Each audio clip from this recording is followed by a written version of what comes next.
Donc, l'école à la maison à l'heure du Covid-19, c'est aussi tout un tas de petits trucs qui ne sont pas à proprement parler de l'enseignement, mais qui peuvent resserrer les liens entre les parents et les enfants.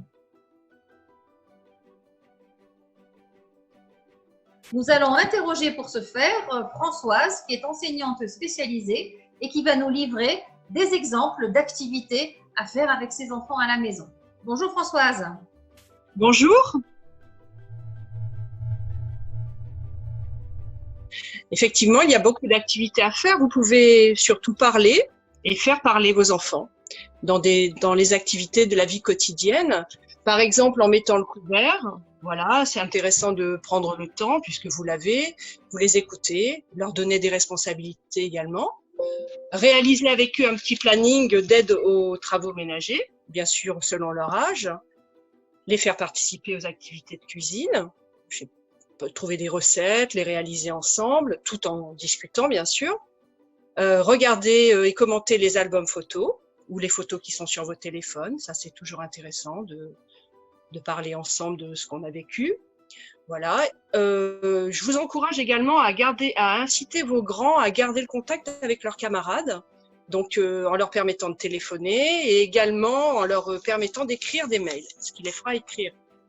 Évidemment, après, il y a un autre volet qui serait celui de la lecture. Donc, vous pouvez lire avec vos enfants des livres, les manuels scolaires, mais pas que. Les grands peuvent lire tout ce qui se lit, y compris les sous-titrages dans des films, enfin des choses comme ça. Raconter ou lire des histoires aux plus petits en les mimant, en mettant le ton et en se servant beaucoup des contes traditionnels, hein, parce qu'ils s'y prêtent très très bien. Voilà, vous pouvez également faire semblant de monter une petite pièce de théâtre avec vos enfants. Voilà, pour amuser les plus petits, ça vous fera des souvenirs.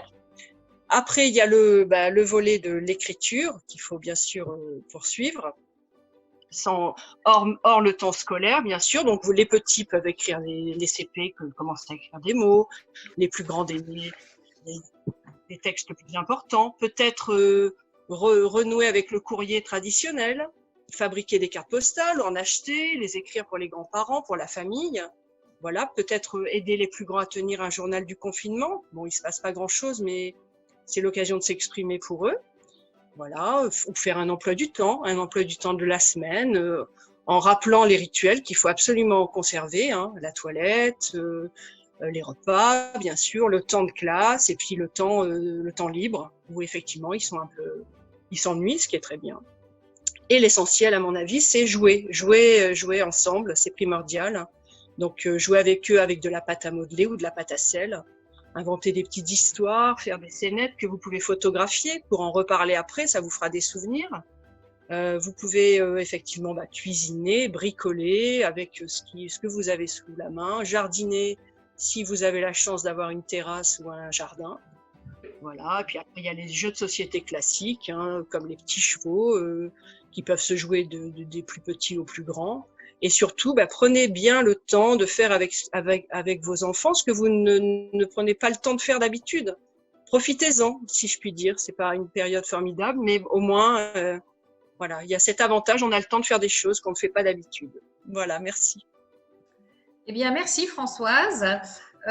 Pour terminer cette petite vidéo, nous allons mettre en lien un document écrit qui va vous rappeler les différents horaires des émissions éducatives et quelques références qui vous seront sans doute très utiles.